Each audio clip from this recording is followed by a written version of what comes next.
আপনার পরবর্তী শ্বাস শেষ হবার আগে একটি নীরব কাউন্টডাউন শুরু হয়। পুরো অন্ধকারে কিছু একটা অপেক্ষা করছে। না কোনো চিন্তা, না কোনো হৃৎস্পন্দন, কিন্তু একটি ক্ষুধা আছে যা ভয়ের থেকেও প্রাচীন। অক্সিজেন।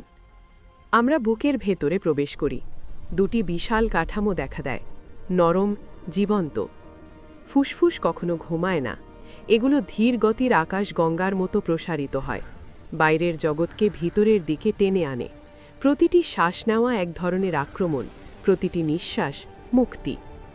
বায়ু ছুটে চলে শাখাযুক্ত নালিকায়, শ্বাসনালী থেকে ব্রঙ্কি এবং তারপর ব্রঙ্কিওলসে। বারবার বিভক্ত হয়, আরও দ্রুত, আরও সংকীর্ণ, আরও গভীরে।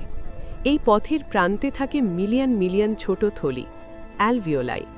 কাগজের মতো পাতলা, ভঙ্গুর, সীমাহীন শক্তিশালী। এখানে রক্ত বয়ে চলে উজ্জ্বল লাল নদীর মতো। সেলগুলো আসে ক্ষুধার্ত, হতাশা, অল্পক্ষণেই ব্যর্থতার পথে। একটি ভুল পদক্ষেপ, একটি বাধ্যপ্রাপ্ত পথ, এবং জীবন কম্পিত হতে শুরু করে। তারপর তা ঘটে। অক্সিজেন অ্যালভিওলার দেওয়ালের মধ্য দিয়ে প্রবেশ করে, শক্তি বা শব্দ ছাড়া, কিন্তু নিখুঁত সূক্ষ্মতার সাথে। লাল রক্তকণিকা প্রজ্জ্বলিত হয়, অন্ধকার থেকে উজ্জ্বল স্কারলেট রঙে রূপান্তরিত হয়। কার্বন ডাইঅক্সাইড বের হয় যেন আগুনে জ্বলছে এমন একটি ইঞ্জিন থেকে। একটি নিখুঁত বিনিময়, কোনো কথা বলা হয় না, কোনো ভুল অনুমোদিত নয়।